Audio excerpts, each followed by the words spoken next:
It's time for the business news now. Nairobi and major urban centers are heading for an acute housing shortage, according to a report by Property Developers Association.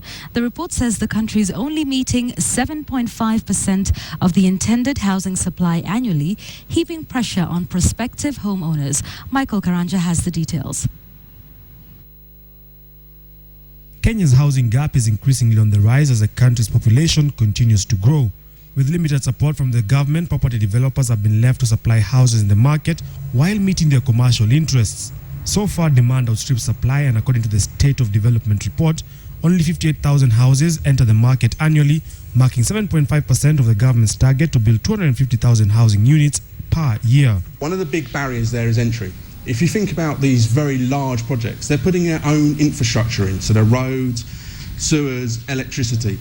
And that is a very high capital cost for them to be absorbing and then passing on to the buyers. According to the report, the challenges stem from the fact that developers at times overdevelop certain areas that seem profitable.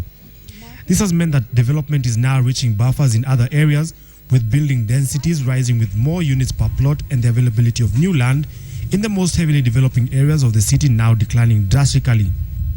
For example, in Kilimani, which was one of the most heavily developing suburbs in 2013, the report found that just 12 vacant plots remained compared to the 417 much more static areas of Runda. But unfortunately, there has been a tendency in the development market to sort of follow the leader.